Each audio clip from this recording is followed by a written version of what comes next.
தென்னாடுடைய சிவனே போற்றி, என் நாட்டவர்க்கும் இறைவா போற்றி. அனைவருக்கும் அன்பு வணக்கம். துரியோதனன் அவன் அந்த வைஷ்ணவ யாகத்தை சிறப்பாக செய்து முடிக்கின்றான். இந்த செய்தி காட்டில் இருக்கின்ற யுதிஷ்டருக்கு சென்று சேர்க்கின்றது. அவர் ரொம்பவே ஒரு கவலையில் இருக்கார். அவருடைய கவலைக்கு காரணமே அந்த கர்ணனது கவச்சம் குண்டலம். அந்த கவச்சம் இருக்கிற வரைக்கும் அவனை யாராலும் தோற்கடிக்க முடியாது. அவன் பராக்கிரமம் வேற எப்படி இருக்கு. ஏன்னா இப்போ அந்த வைஷ்ணவ யாகம் செய்வதற்கு முன்னாடி எப்படி அந்த யுதிஷ்டருடைய தம்பிகள் 4 பேரும் போயிட்டு எல்லா திசைகளிலும் வெற்றி கொண்டு வந்தார்களோ அந்த மாதிரி 4 பேர் செஞ்சதை கர்ணன் ஒருத்தனே இப்ப சாதித்திருக்கின்றான். இப்ப இந்த செய்தியும் அவர் காதுல விழுந்திருக்கும் இல்லையா? இதுதான் அவருக்கு மிகப்பெரிய கவலையாக இருக்கின்றது. இப்போ இருக்கின்ற அந்த துவைத வனம் இதை விட்டு வேற எங்கேயாவது போகலாமா அப்படின்னு யோசிக்கின்றார். ஏன்னா துவைத வனத்துல இங்க இருந்தாங்க.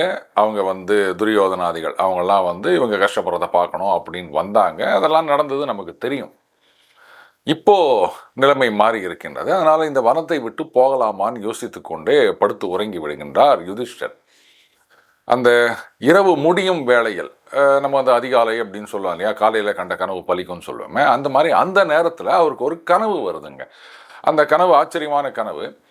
அந்த கனவுல காட்டில் இருக்கின்ற எல்லா விலங்குகள் are whatever is left of it அப்படின்னு சொல்லலாம், அதாவது மிஞ்சி இருக்கின்ற விலங்குகள் அதெல்லாம் யுதிஷ்டர்கிட்ட ரொம்ப பரிதாபமாக ஒரு கோரிக்கை வைக்கின்றன. நாங்கள்லாம் தான் எங்கள் குலத்தில் மிஞ்சி இருக்கின்ற விலங்குகள். நீங்கள் இந்த காட்டில் ரொம்ப நாளாக இருந்துட்டீங்க. இது மாதிரி எங்களில் நிறைய பேரை நீங்கள் கொண்டு அழித்து விட்டீர்கள். இப்போ நம்ம வித நெல் அப்படின்னு சொல்லுவோம் இல்லையா, அந்த மாதிரி வித்துக்களாக நாங்கள் மட்டும்தான் மிஞ்சி இருக்கின்றோம்.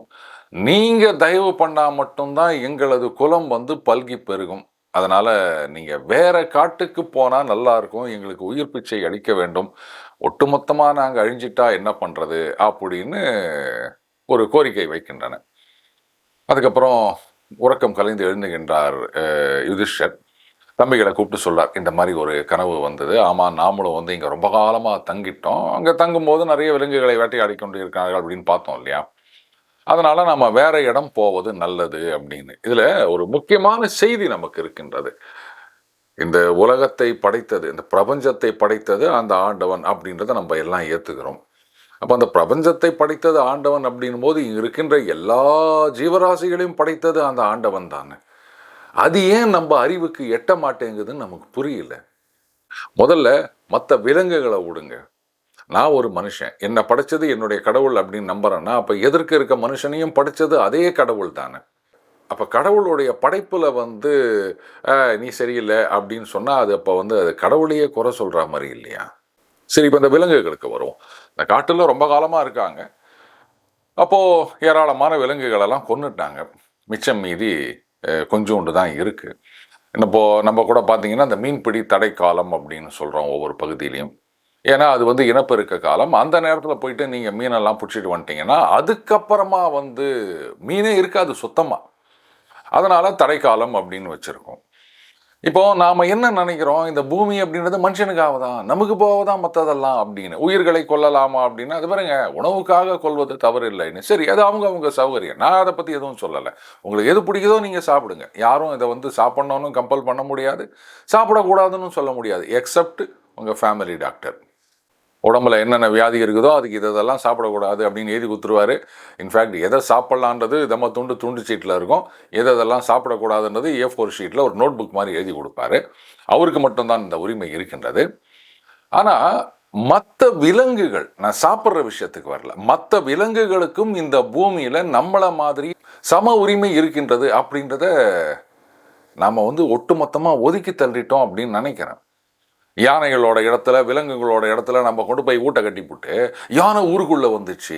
யானை ஊருக்குள்ள வரல, நீ தான் அது இடத்துல போய் ஊட்ட கட்டி வச்சுன்னுக்கிற. யானைகள்லாம் பார்த்தீங்கன்னா காலங்காலமாக அந்த யானை வழித்தடம்னு சொல்லுவாங்க. அது அப்படியே அந்த பரம்பரையாக அதனுடைய ஞாபகத்தின் நினைவடுக்குகளில் இருக்கின்றன. அதே வழியில தான் போகும். திடீர்னு அங்கே ஒரு குடிசை முழிச்சிக்குது, ஒரு வீடு கட்டிக்கிறாங்க, இல்லை ஒரு ரெசார்ட்டே கட்டிக்கிறாங்கன்னா அதுதானே திண்டாடி போவோம். இந்த இடத்துல யுதிஷ்டர் அந்த கனவை சொன்ன உடனே பாண்டவர்களும் ஏற்றுக்கொண்டு, ஆமாம் நம்ம இங்கே ரொம்ப நாளாக இருந்துட்டோம், அதனால் இங்கிருந்து நல்ல தண்ணீர், மரங்கள் இதெல்லாம் இருக்கின்ற இன்னொரு வனத்துக்கு போகலாம் அப்படின்னு காம்யக வனத்துக்கு செல்கின்றார்கள். அந்த வனத்துல கிழங்கு கனிகளை புசித்து கொண்டு இருக்கின்றார்கள். அந்த 12 வருட காலம் அப்படின்றது விரைவாக முடிய போகும் தருவாய். கிட்டத்தட்ட 11 வருஷம் சுமார் முடிந்து விட்டது. இங்க பார்த்தீங்கன்னா யுதிஷ்டருக்கு அவர் மேல பெரிய வருத்தம் இருக்கு. நான் தான் இப்படி பண்ணிட்டேன், சகுனியோட சூதாட்டத்தில் ஆடி இப்படி தம்பிகள் எல்லாருக்கும் கஷ்டத்தை கொடுத்தது நான் தானே, இந்த மாதிரி பண்ணிட்டேனே அப்படின்னு அவர் மேலேயே அவர் வருத்தப்பட்டு கொண்டு காலத்தை கழிக்கிறார். மற்ற பாண்டவர்கள் இருக்காங்க பாருங்க, அவங்களுக்கு தர்மமே உருவான அந்த யுதிஷ்டர் மேல ஒரு வெறுப்பும் இருக்கின்றதாம். இவராலத்தானே நாம இது மாதிரி கஷ்டப்பட்டுட்டு இருக்கோம் அப்படின்னு அப்படியே அந்த கஷ்டத்தோடு அங்கு காலத்தை கழிக்கின்றனர். அந்த நேரத்துல வேதவியாசர் அவர் அங்கு வருகின்றார். யுதிஷ்டர் அவரை வரவேற்று அவருக்கு மரியாதைகள்லாம் செய்து ஆசனங்கள்லாம் கொடுத்து அவர் என்ன சொல்றார் அப்படின்றத கேட்பதற்காக காத்து கொண்டிருக்கின்றார். அப்போ யுதிஷ்டர் கிட்ட வியாசர் சொல்றார், இந்த சுகம் துக்கம் இதெல்லாம் உதயாஸ்தமனம் போல, அதாவது சூரியன் உதிப்பது மறைவது அப்படின்னு நம்ம சொல்றோம் இல்லையா, அந்த மாதிரி சுகம் வந்தால் பின்னாடி துக்கம் வரும், துக்கம் வந்தால் பின்னாடி சுகம் வரும், இதெல்லாம் மாறி மாறி வருவது. எப்படி விதையை விதைச்சு பயிர் செய்கின்றவன் அதனுடைய பலனை அனுபவிக்கின்றானோ அந்த மாதிரி சுகம் வந்தா சுகத்தை அனுபவிக்கணும், துக்கம் வந்தா துக்கத்தை அனுபவிக்கணும், மறுபடியும் அது மாறி மாறி வரும், எதுவுமே நிரந்தரம் கிடையாது யுதிஷ்டா அப்படின்னு சொல்றாரு. இதுல ஒரு விஷயம் கவனிக்கணும், எதுவுமே நிரந்தரம் கிடையாதுங்க, இதுவும் கடந்து போகும் அப்படின்ற விஷயத்த ஒன்று மற்றவங்களுக்கு சொல்கிறது, இல்லை நமக்கு ஏதாவது வரும்போது நமக்கு நாமே சொல்லிக்கொள்ளது. அப்படின்றதெல்லாம் கஷ்டம் வரும்போது மட்டும்தான். ஒரு நண்பர் கஷ்டத்தில் இருக்காருன்னா கவலைப்படாதரா, இதெல்லாம் மறைஞ்சு போயிடும், எல்லாம் மாறி மாறித்தான் வரும், எதுவுமே நிரந்தரம் கிடையாது அப்படின்னு சொல்லும். நாம் ஒரு கஷ்டத்தில் இருக்கும் போதும் சில நேரங்களில் நமக்கு நாமே சொல்லிக்கொள்ளும் இதுவும் கடந்து போகும் அப்படின்னு. ஆனால் நெஞ்ச தொட்டு சொல்லுங்க நண்பர்களே, யாராவது ஒரு சுகம் வரும்பொழுது செல்வத்தை அனுபவிக்கும் போது இதுவும் கடந்து போகும், இதுவும் நிரந்தரம் கிடையாது அப்படின்னு ஒரு நிமிஷமாவது நம்ம நினைச்சு பார்த்துருப்போமா? கஷ்டம் வந்தால் மட்டும் நம்மளை நாமே தேத்திக்கிறதுக்காக இதெல்லாம் ஒன்றும் இல்லை, மறைஞ்சிரும், சீக்கிரமே பொழுது விடியும் அப்படின்னு நம்ம சொல்லிக்கிறோமே. கரெக்டு, நான் அதை தப்புன்னு சொல்லலை. ஏன்னா எந்த ஒரு கஷ்டமும் நிரந்தரம் அப்படின்னு நம்ம நினச்சிட்டோன்னா அதை தீர்க்கவே முடியாது. ஆனால் சுகம் வரும்போது, செல்வம் வரும்போது, வெற்றி வரும்போது அப்போ நமக்கு இந்த உபதேசங்கள்லாம் ஞாபகத்துக்கே வர்றது இல்லையே. அந்த வெற்றின்றது நிரந்தரம், சுகம்ன்றது நிரந்தரம், செல்வம்ன்றது நிரந்தரம், இப்படித்தானே நம்ம நினச்சிட்டு இருக்கோம். அப்போ அந்த கஷ்டத்தும் போது சொல்லுகின்ற வார்த்தைகள் எல்லாம் ஒரு சுயநலத்துக்காக, அந்த நேரத்தில் பிரச்சனையை சால்வ் பண்ணுறதுக்காக, அது சரியான வழியாக இருந்தாலும் அப்போ மட்டும் யூஸ் பண்ணிக்கிறோமே தவிர வெற்றியிலும் சந்தோஷத்திலும் நாம் இதை நினைக்கிறது இல்லை. 2 நேரத்திலையும் இதை நினைக்க வேண்டும். அப்போ மட்டும்தான் நாம் சரியான வழியில் போகிறோம் அப்படின்னு அர்த்தம். சொல்லப்போனால் ஒரு வெற்றி வரும்போதோ இல்லை செல்வாக்கை அடையும் போதோ அப்போ நாம் இதை ஞாபகம் வச்சுக்கணும் அப்படின்னா இதுவும் கடந்து போகும், இதுவும் நிரந்தரம் அல்ல அப்படின்னு ஒவ்வொருத்தரும் நினைக்க ஆரம்பிச்சோன்னு சொன்னால் அதுதான் தர்மத்தின்படி வாழ்க்கை அப்படின்றதாகும். இதில் வியாச பகவான் இன்னும் நிறைய விஷயங்கள் சொல்கிறார். அதாவது இம்மை மறுமை, இப்போ நம்ம செய்கின்ற காரியங்கள் இது அடுத்த பிறவியில் நாம் அனுபவிக்கிறது, இல்லைன்னா சொர்க்கத்துக்கு போகும்போது அங்கே அனுபவிப்பது. அதுக்கு ஒரு உதாரணமும் சொல்கிறாரு. அதாவது மரத்துக்கு வேரில் தண்ணி ஊற்றினீங்கன்னா அது மரத்துக்கு மேலே பயன்படுகின்றது இல்லையா, அந்த மாதிரி அப்படின்னு சொல்கிறாரு. இப்படி நிறைய விஷயங்களை சொல்லிட்டு இருக்கும்போது யுதிஷ்டர் அவர் வியாச பகவான் கிட்ட கேட்குறார், தான தர்மங்கள், தவம், இதை பற்றிலாம் சொல்லுங்க அப்படின்னு.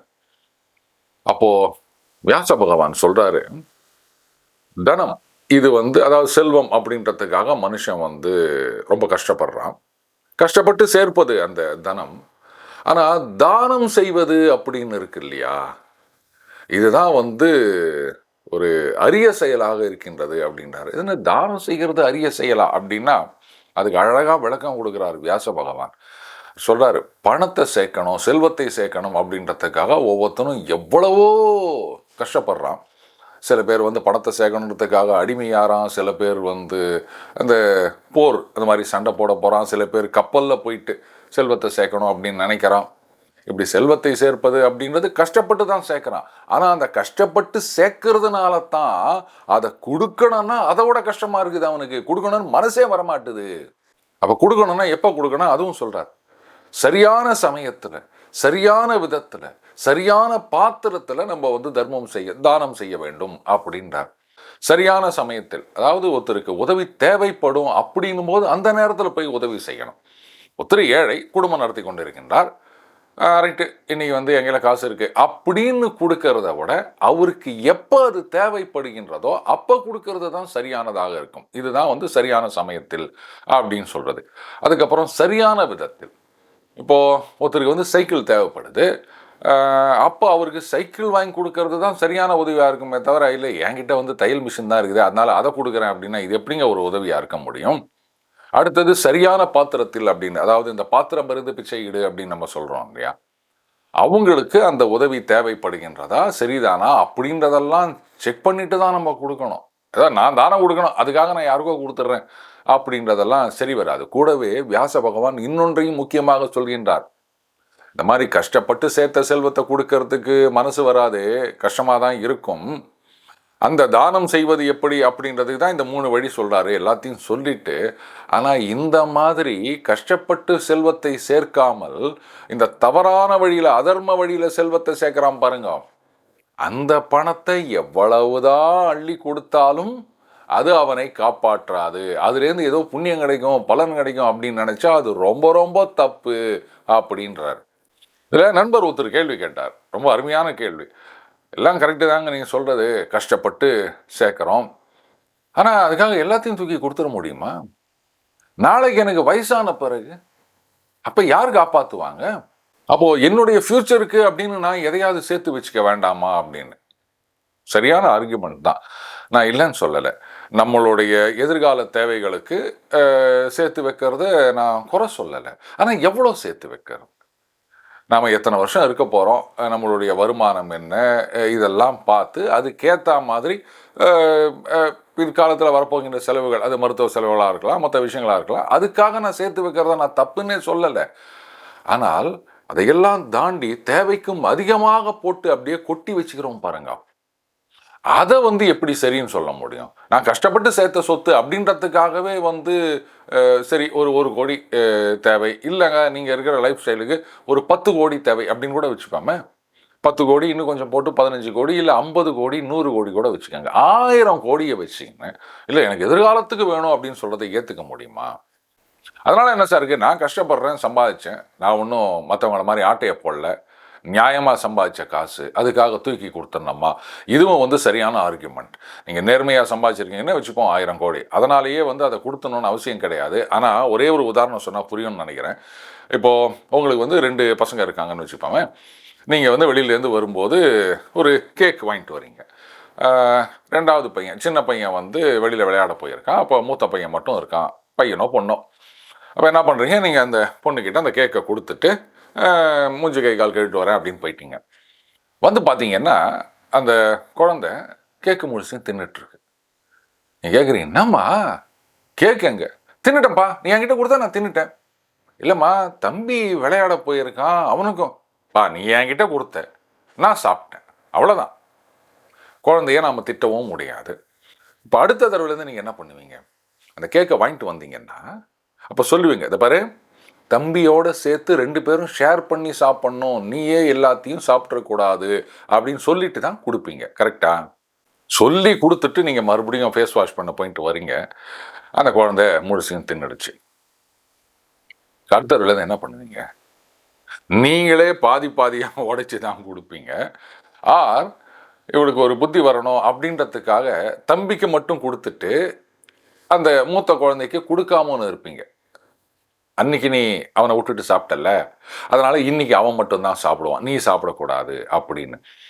2 குழந்தைகளுக்கு அப்பனா இருக்க நாமளே ஒன்று கொடுத்தோம் அப்படின்னு சொன்னால் எல்லாரோடையும் அதை ஷேர் பண்ணிக்கணும் அப்படின்னு ஸ்ட்ரெஸ் பண்ணும்போது, இந்த பிரபஞ்சத்துக்கே அப்பனா இருக்கிற அந்த ஆண்டவன் அவனுக்கு தெரியாதா இதெல்லாம்? உங்கள் தேவைக்கு நீங்கள் வச்சுக்கோங்க, தேவைக்கு மேலே ஒரு குஷனும் நீங்கள் வச்சுக்கோங்க. ஆனால் அதுக்கு மேலே இருக்கிறத வந்து கஷ்டப்படுறவங்களுக்கு கொடுக்கறது அப்படின்றது தானே நியாயமாக இருக்கும். அந்த மாதிரி எல்லாம் கொடுக்க ஆரம்பித்தாலே இந்த உலகத்தில் வந்து பசி, பட்டினி, பஞ்சம் அப்படின்றதெல்லாம் துளி கூட இருக்காது. நான் சம்பாதிச்சேன்னு சொல்கிறோம். அது நேர்மையாக சம்பாதிச்சாலும் சரி, இல்லை எப்படி சம்பாதிச்சாலும் சரி, அதெல்லாம் அவன் நினைக்கல, அவன் கொடுக்கல அப்படின்னா நம்மக்கிட்ட வந்திருக்க போகிறது கிடையாது. அதை மட்டும் நம்ம ஞாபகம் வச்சுக்கணும். கஷ்டம் வரும்போது மட்டும் கடவுளே இவ்வளோ கஷ்டத்தை கொடுக்குறியே, உனக்கு வந்து கண்ணே இல்லையா, நீ உனக்கு வந்து இரக்கமே இல்லையா அப்படின்லாம் நம்ம கேட்குறோம். ஆனால் செல்வத்தை அந்த ஆண்டவன் அள்ளி அள்ளி கொடுக்குறான்னு சொல்லும்போது, கடவுளே எனக்கு மட்டும் இவ்வளோலாம் கொடுக்குறியே, மற்றவங்களுக்கு ஒன்றும் கொடுக்க மாட்டேங்கிறியே, உனக்கு கண் இல்லையா அப்படின்னு நம்ம யாரும் கேட்கறதே இல்லை. அந்த ஆண்டவன் கொடுக்கும்போது நம்மளை ஒரு ஏஜென்ட்டாக நியமித்திருக்கின்றான் அப்படின்னு நினச்சிக்கணும். நம்ம கிட்ட கொடுத்துருக்கான் அந்த கடவுள். அதை வந்து நம்ம தேவைக்கு போக மற்றவங்களோட ஷேர் பண்ணிக்கணும். அதுக்காகத்தான் நம்ம கிட்ட கொடுத்துருக்கான்னு நம்ம நினைச்சோன்னு சொன்னால் இந்த உலகத்தில் எந்த விதமான பிரச்சனைகளும் இருக்காது நண்பர்களே. மீண்டும் அடுத்த ஒரு இணைந்திருப்போம். வணக்கம்.